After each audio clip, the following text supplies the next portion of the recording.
السلام عليكم، كي دايرين؟ لاباس عليكم؟ كنتمنى يا ربي تكونوا مزيان ضاحكين ناشطين كيف العاده يا ربي. معكم كوثر من قناه أميرة بيتي. اللهم صل وسلم وبارك على سيدنا محمد وعلى اله وصحبه اجمعين وسلم تسليما كثيرا. الفيديو ديال اليوم ان شاء الله غادي نتقاسم معكم المنتوجات اللي جربتها وساليتها، واش عجبوني ولا لا، واش يستاهلوا انهم زعما تشريوهم مره اخرى ولا لا.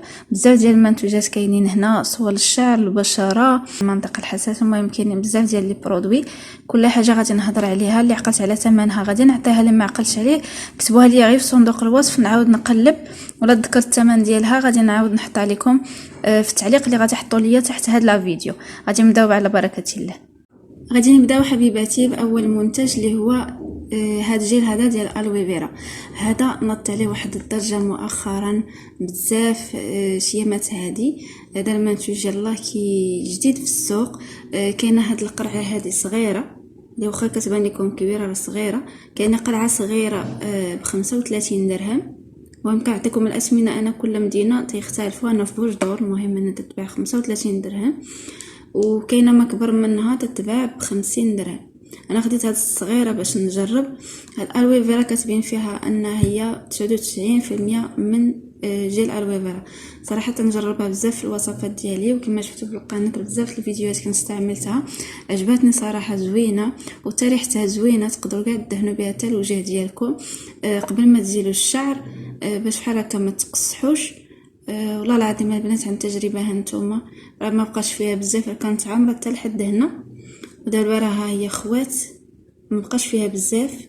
اذا هاد المنتوج البنات غادي نعاود نشريه ونعاود نشريه لحقاش صراحه تستاهل وزوينه، وكاليتي ديالها واعره بزاف وتثمن رخيص. ها هي البنات غندير لكم هكا باش الا بغيتو تاخذوا ليها شي صوره باش تشريوها. هي كتكون هكا. الا بغيتو تاخذوا شي سكرين.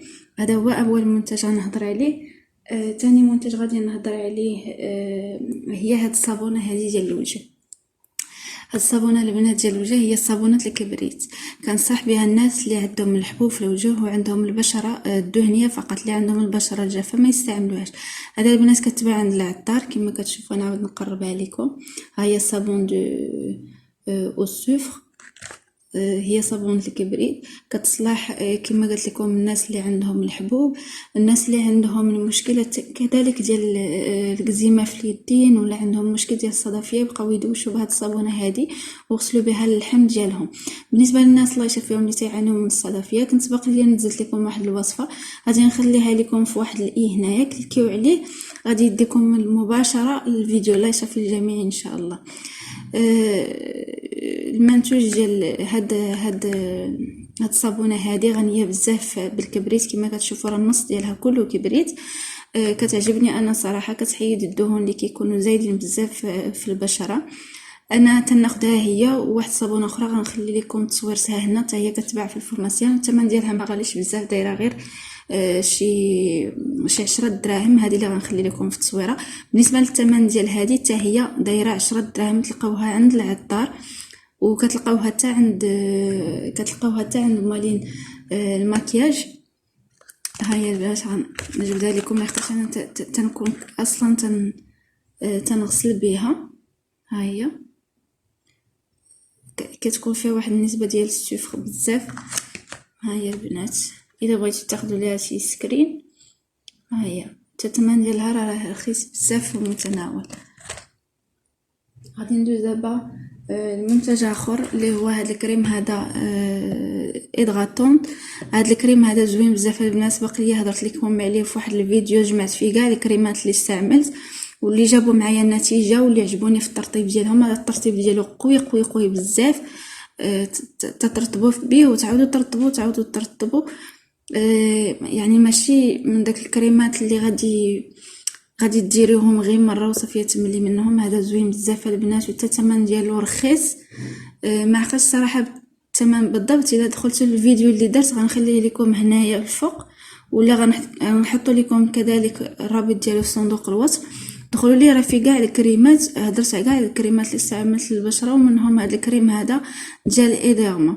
هذا زوين بزاف البنات، كيرطب من داكشي، وبخلاصه زيت اللوز والفيتامين او.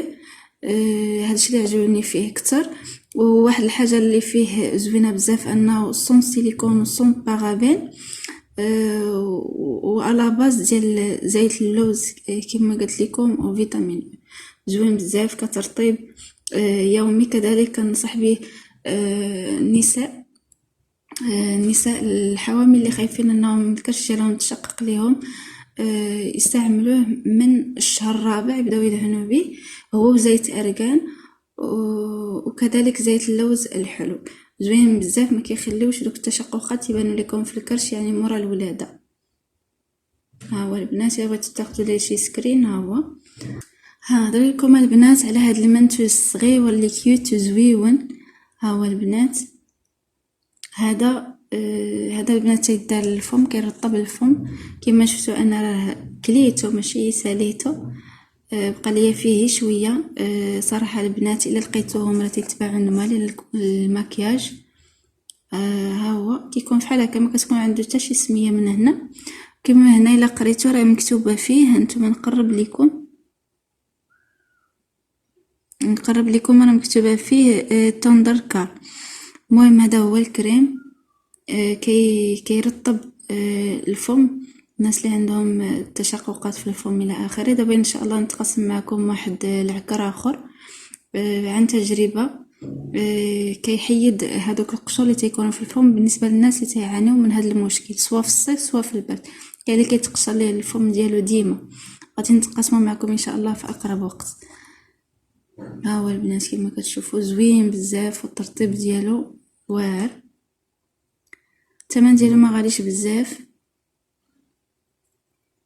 راه ما فايتش البنات حتى 15 درهم، ما عقلتش على ثمنه بالضبط ولكن راه ما فايتش 15 درهم. ها هو فيه بزاف ديال لي كولور، من غير هذا فيه بزاف اللوينات. انا عندي هذا اللون.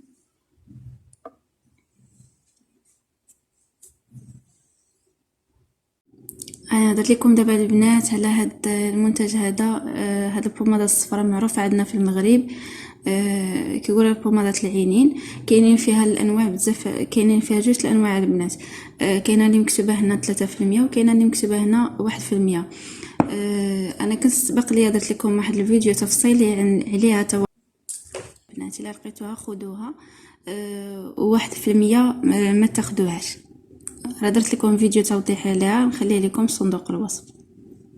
بالنسبه للثمن ديالها راه رخيص بزاف، راه تديري 5 دراهم في الفرماسيان، تاخذوها في الفرماسيان. تالي منتج غنهضر لكم عليه هو هذا الضوف البنات. هاد الضوف خطيره بزاف. هذا ديودورون من ضوف زوين بزاف، حتى ريحته زوينه بزاف، ما كيخليش ريحه العرق. الا قلت لكم ما كيخليش ريحه العرق يعني ما كيخليش ريحه العرق، ماشي كيسد المسامات وما كيخليش العرق يخرج، بالعكس كتعرقوا ولكن الريحه ديال العرق ما كتكونش فيكم. ماشي عجبني فيه بزاف. ملي درت لكم الوصفه ديال وصفه طبيعيه للتخلص من العرق، غنخلي لكم رابط الفيديو ديالها في صندوق الوصف. قلت لكم غنهضر لكم على واحد الديودورون زوين بزاف عن تجربتي الشخصيه. كما كتشوفوا راه هو تقاده دابا، راه مابقاش فيه بزاف.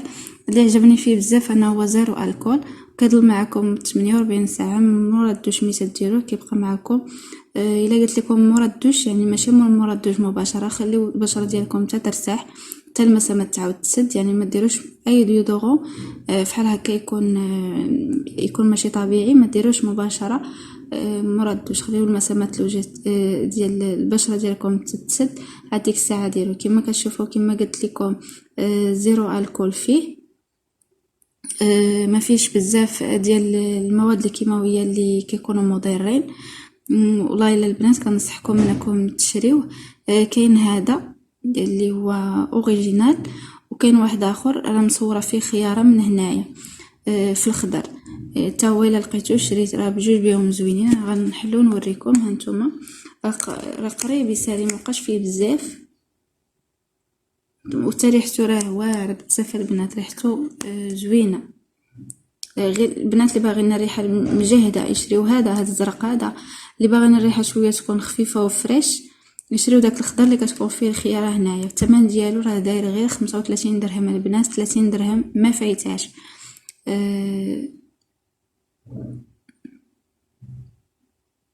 ها هو البنات، الا بغيتو تاخذوا شي سكرين.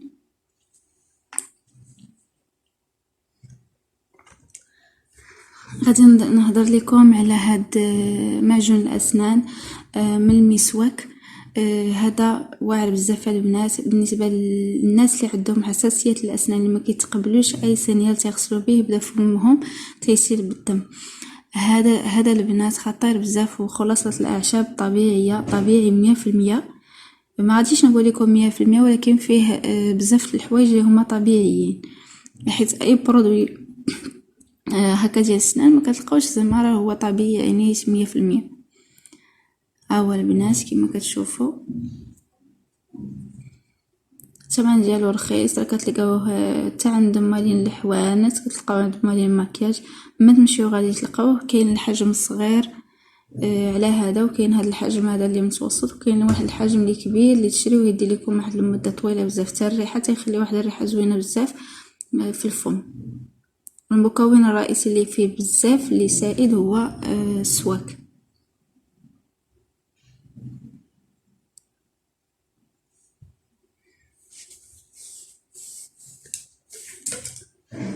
غادي نهضر لكم دابا على هاد جوج المنتوجات للعنايه بالمنطقه الحساسه.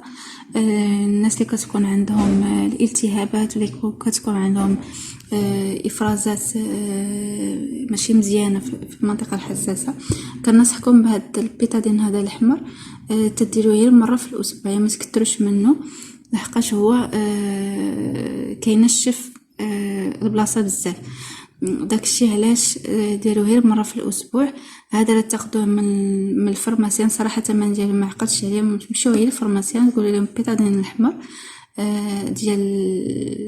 ديال هذا ديال اللي تيتخلط مع الماء وكيتوضوا به الناس، غادي يعطوه لكم. راه القرعه تبارك الله راه تدي لكم شحال هادي، وانا تنستعمل فيه وباقي تبارك الله فيه الخير والبركه. هذا البنات واعر بزاف. غير نصيحه اللي غنعطيكم تستعملوه غير مره في الاسبوع فقط، لحقاش هو تاني طويي بزاف. ها هو الا بغيتو تاخذوا شي سكرين. وكاين هذا البنات كانت خرجاتو ليا انا الطبيبه. البنات اللي باغيين ياخذوه راه تيتباع في الفرماسيان. الثمن ديالو ما عقلش عليه صراحه، ما عقلش هذا الثمن، ولكن انا قلبت على الورقه اللي كنت خديت به هاد المنتوج هذا.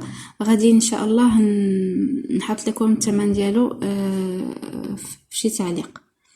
ها هو هذا زوين. تقدروا تستعملوا ديروا كاع كاستعمال يومي. ديروا فيه واحد شويه، راه عنده هاد السداده هذه هكا كتحل وكتسد، كديروا فيه واحد شويه وكتخلطوه بالماء وكتوضاو به. هذا نصحكم به كاستعمال يومي. كاين هو وكاين واحد اخر غادي نحط لكم تصويرته هنايا، معروف بزاف، استعملوه بزاف الناس ومنهم انا، وانا كنأكد لكم على هذا بزاف، هو اللي استعملته البنات. هو سميتو فيس بيت. الثمن ديالو راه ما غاليش بزاف، راه تلقاوه في الصيدليه.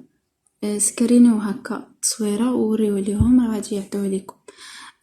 كما قلت لكم تديروا فيه واحد شويه، ما تكثروش بزاف، وتستعملوه كاستعمال يومي. غير هذا لا، مره في الاسبوع فقط.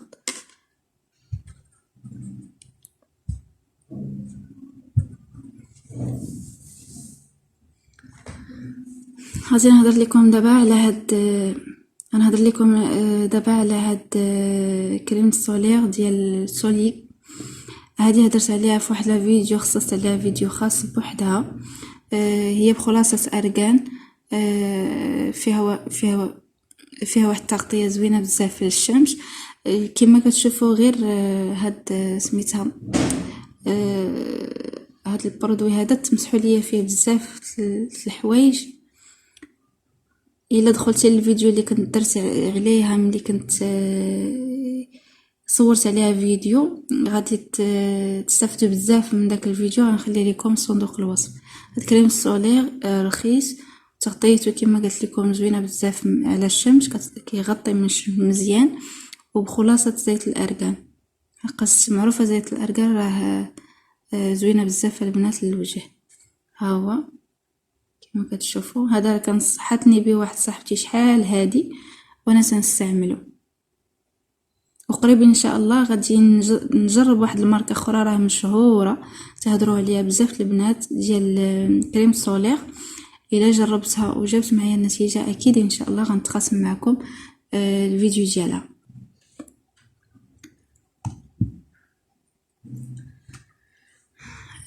البنات اللي باغيين شي طال كيكون رخيص وزوين، كنصحكم بهذا البنات. هاد الطالك هذا ديال لي بيبي زوين بزاف. تقدروا ديروا كذلك الوجه الا بغيتو تديروا الشعر باش ما تقصحوش، الا بغيتو ديروا لاصير الجسم ديالكم ولا شي حاجه، هذا تنصحكم به والثمن ديالو راه رخيص بزاف. غادي نهضر لكم دابا على هذا. هذا المنتوج هذا معروف بزاف ديال صراحه زوين. الا لقيتو دوريجين ديالو، الا لقيتو دوريجين، ما لقيتيش دوريجين احسن انكم ما تشريوش لحقاش ما غاديش يدير لكم حتى شي حاجه. دوريجين ديالو الا لقيتوه ولا لقيتو شي ناس زعما تثقوا فيهم تاخذوا عندهم، راه زوين بزاف البنات. كيفتح البشره ورائع. غير الاستعمال ديالو خصكم تعرفوا كيفاش تستعملوه. الا كنتو بغيتو تبداو تستعملوه، تاخذوا منه واحد الكميه تخلطوها مع العكر الفاسي يكون حر، وتبقاو تدهنوا الوجه ديالكم من الليله. بغيتو ندير لكم عليه شي فيديو توضيحي نديرو لكم ان شاء الله. من ليله ملي هي تفيقي تغسلي وجهك، ما خصكش الا درتيه ما خصكش تضربك الشمس نهائيا، حيت كاينين شي بنات الله يهديهم تيطلعوا على وجه كامل كيديروا فحال فوندو الطين وكيخرجوا بيه ويتساراو وكلشي. هذا راه تيدير البنات تصبغات في الوجه. الا كنتم ما عرفتوش انكم تستعملوه تفادوه نهائيا. غادي ندوي لكم على هاد الشيء ديال الوجه. الناس اللي متابعيني في القناه غادي يعقلوا على الفيديو اللي كنت خديت فيه هذه ضربات عندي واحد المده كبيره بزاف البنات. يلا بدات تقشرت واحد شويه من هنا، طرف فيها واحد شويه الحبيبات زوينه بزاف البنات للتنظيف. هي الشيته ديال السيليكون ما كتجمعش لي باكتيري، كتنظف البشره عن عمق. الناس اللي عندهم دوك الحبيبات الصغيورين في الوجه غتصلح لهم هاد الشيء هادي. هادو راه ولاو رخاص دابا بزاف البنات، غتلقاوهم غير ب5 دراهم. عندهم مالين المكياج فيهم بزاف ديال اللوينات. انا خديت من هذا اللون. هيا البنات دابا غادي ندوي لكم على هاد الشامبان هذا ديال كادو. هاد الشامبان البنات المنتوجات ديال كادو كاملين زوينين. غير انا اللي جربت هو هذا البنات، هذا الخضر هذا واعر بزاف. فيه الالوي فيرا والبيض. الالوي فيرا المعروفه تترطب الشعر زوين، والبيض فيه واحد النسبه كبيره ديال البروتين حتى هو زوين بزاف للشعر. انا ندير لكم على هذا الكريم اللي سبق لي هضرت عليه في الفيديو اللي كنت قلت لكم درتو ديال الكريمات للوجه. غنخلي لكم رابط الفيديو في صندوق الوصف. هذا الكريم هذا ديال غريسين سون بارابين زوين بزاف للترطيب. غنحلو معكم باش تشوفوه. هو كذلك تقدروا تستعملوه في الوصفات الطبيعيه. واعر بزاف البنات، الا لقيتوه خذوه زعما خذوه، راه واعر بزاف وزوين. درهم. غادي نوريكم دابا الزيوت اللي تنستعمل. كاين اللي شفتو معايا في القناه وكاين لا. المهم اللي شفتو معايا هما هادو. كنت درت لكم بهم واحد ها هما البنات. هادو كاين هذا الزيت وهذا. هادو البنات سبق لي درت لكم بها واحد الوصفه البنات اللي تيعانيو من البرد في الرحم. غادي نخلي لكم رابط الفيديو في صندوق الوصف. الماركه اللي غنقول لكم زعما تاخذوها هي هذا البنات. ها هي لحقاش انا خديتهم كاملين من هاد لا مارك هادي. انا غنقربها لكم باش تبان لكم. ها هي الرضوان. ها هي. غادي نهضر لكم على هاد البوماده هذه ديال كينتا بالنسبه للبنات اللي عندهم الدراري الصغار مساكن كيطيبوا داكشي. هذه راه زوينه بزاف البنات. كاينه في الفارماسيان. كينتا راه معروفه. المهم انا عندي لحقاش تنستعملها كذلك في الوصفات الطبيعيه. سبق لي درت لكم عليها واحد الفيديو، غادي نخلي لكم رابط الفيديو في صندوق الوصف. الناس اللي باغين شي وصفه لتبييض اليدين راه سبق لي تقاسمتها معكم، استعملت فيها كينطه ديال الدراري الصغار.